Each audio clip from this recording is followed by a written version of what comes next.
Hello dear friends, welcome to Sobhit Agrawal classes and all of my dear students. First of all, good morning. How are you? I hope all of you are great and doing well. So आज का जो topic है वही synthesis हमारा चल रहा है। तो सिंथेसिस में इससे पहले कुछ वीडियो मैंने अपलोड की है, वो आप डिस्क्रिप्शन में जाना और वहाँ पर आपको लिंक मिल जाएगा, वहाँ से आप वो वीडियो देख लेना। तो आज जो सिंथेसिस का जो टॉपिक है, ये टॉपिक है केस इन अपोजिशन या फ्रेज इन अपोजिशन। किस तरीके से case in opposition, phrase in opposition का यूज करके हम सिंथेसिस कर सकते हैं, मतलब 2 या 3 वाक्यों को कंबाइन कर सकते हैं। तो क्या होता है case in opposition, phrase in opposition क्या होता है? सबसे पहले तो हमें पता होना चाहिए case in opposition, phrase in opposition क्या होता है। देखिए सिंपल सी बात है, हमारे सामने एक नाउन आएगा। नाउन जैसे कि मैं एक नाउन हूँ और मेरे बराबर में, ठीक जैसे मैं हूँ, मेरे बराबर में 2 से 3 या 4 व्यक्ति हैं जो कि मेरी विशेषता बता रहे हैं। ये बात आप समझ लेना। ये क्या है? जो वे 3 से 4 व्यक्ति जो हैं, जो मेरी विशेषता बता रहे हैं, मेरी तारीफ कर रहे हैं, वो क्या हैं? वे फ्रेज इन अपोजिशन है, वो है केस इन अपोजिशन। तो इसी एग्जाम्पल के तौर पे आप ये समझ सकते हैं। कैसे? एक ही सेंटेंस में आए हुए किसी नाउन, देखिए एक ही सेंटेंस में कोई आएगा, किसी नाउन की विशेषता बताए जाने के लिए प्रयुक्त किए गए एक से अधिक शब्द समूह को phrase in opposition, case in opposition कहते हैं। मतलब एक वाक्य में, एक सेंटेंस में एक नाउन होगा, उसकी विशेषता बताएंगे कुछ शब्द, और वो ये बात और ध्यान रखना, वो नाउन के ठीक बराबर में यूज होगा।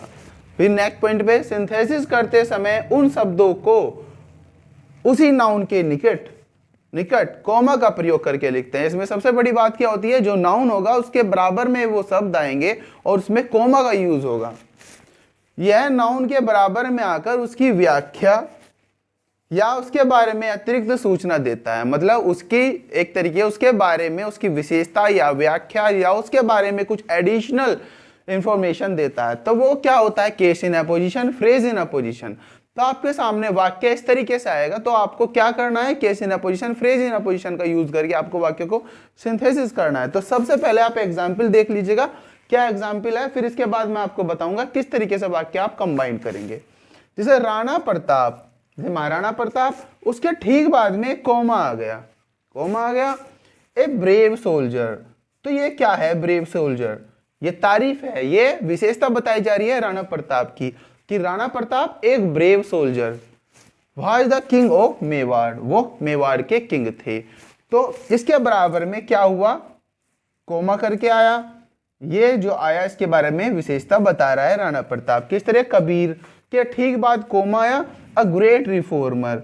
ग्रेट रिफॉर्मर, यहाँ पर इनकी विशेषता बताई जा रही है।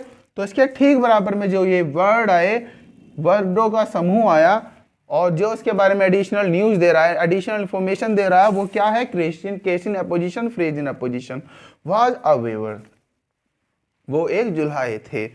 प्रयाग के बारे में विशेषता बता रहा है, ए प्लेस ऑफ पिलग्रिमेज, तीर्थ यात्रियों का स्थान। तो विशेषता बताई जा रही है प्रयाग की, तो यह विशेषता बताई गई, स्टैंड्स ऑन गंगा, गंगा पर स्टैंड्स करता है। तो फिर आप ये बात समझ गए होंगे क्या है केस इन अपोजिशन, क्या है फ्रेज इन अपोजिशन। मतलब एक नाउन के ठीक बराबर में वो आएगा और उसके बराबर में कोमा भी यूज होगा, उसके बारे में वो एडिशनल न्यूज देगा, एडिशनल इंफॉर्मेशन देगा।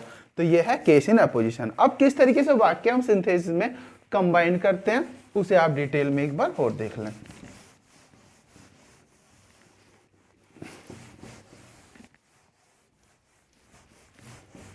कुछ वाक्य देखते हैं, कैसे वाक्य आपके सामने आएंगे। सबसे पहला वाक्य,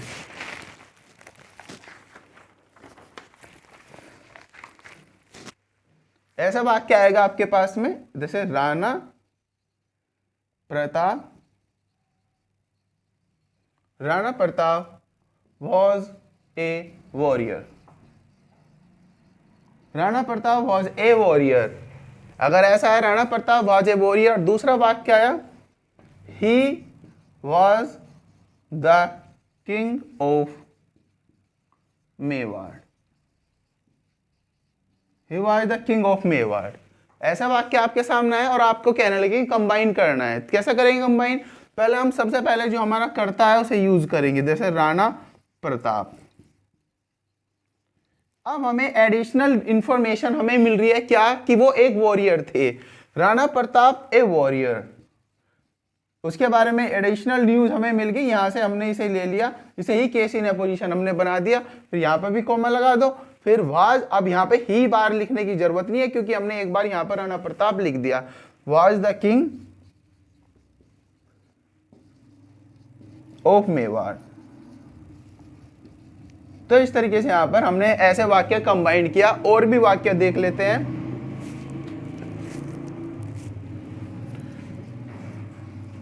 Dhoni was the famous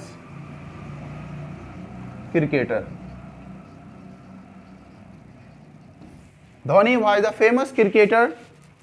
He was the captain.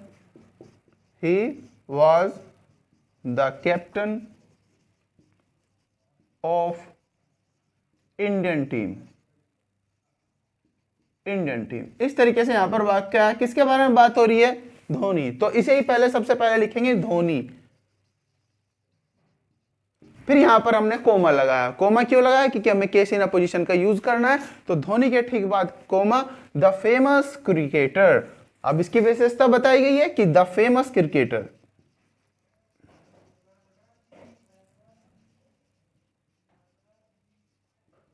Cricketer. अब यहां से हम इस वाक्य को स्टार्ट यहां से फिर लिख लेंगे। अब ही दो बार से यूज नहीं करेंगे क्योंकि हमने यहां पे स्टार्ट में यूज कर लिया धोनी, क्योंकि धोनी के लिए ही इसे यूज है। तो was the captain of Indian team. I hope यहां तक कॉन्सेप्ट आपकी क्लियर हो गई होगी। और कुछ भी एग्जाम्पल हम देख लेते हैं ताकि आपको बिल्कुल कॉन्सेप्ट जो है वो क्लियर होती चली जाए। अपने फ्रेंड्स के साथ शेयर भी करें वीडियो।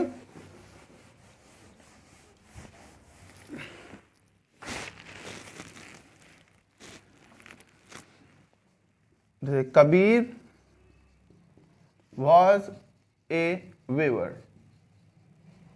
कबीर एक जुलाहे थे। He was a great social reformer. देखिए इसी वाक्य का फिर कंबाइन करेंगे। पहले कबीर लिखेंगे, पहले कबीर, कोई प्रॉब्लम नहीं होनी चाहिए यहां तक। यहां पर लिखा पहले हमने कबीर, फिर यहां पर लिखेंगे ए वेवर। इसकी विशेषता है ए वेवर। और फिर यहां पर comma, was a great social reformer. भाई बात का ध्यान रखना कि जो हम जिसके बारे में विशेषता बताई जा रही है उसके बाद ही केस इन अपोजिशन आता है, उसके पहले नहीं आएगा।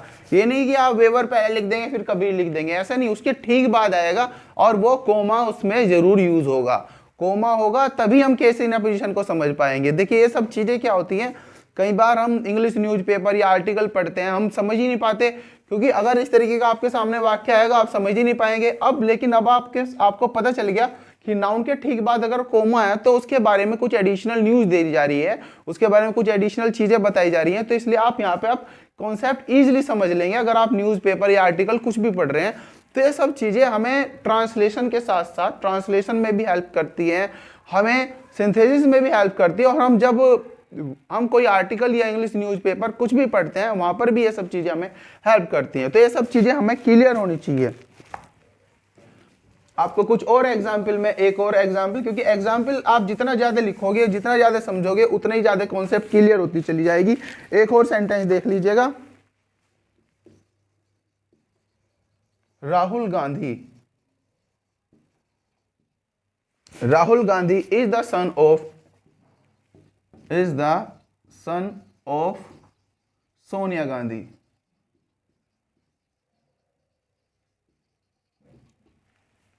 Rahul Gandhi is the son of Sonia Gandhi. तो अगर यहां पे कहें सी was an Italian lady.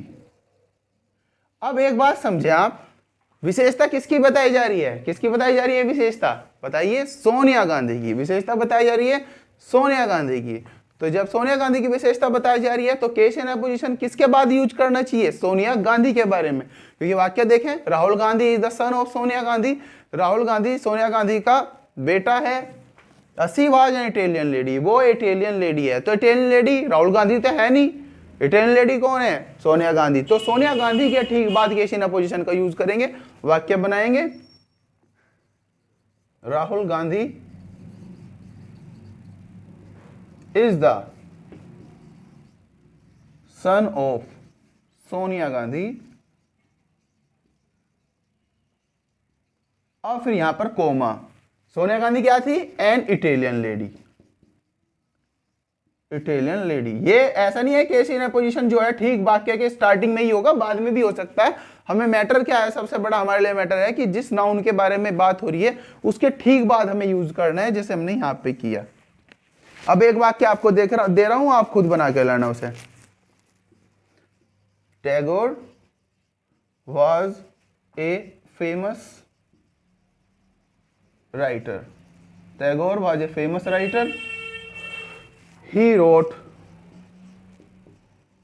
Geetanjali.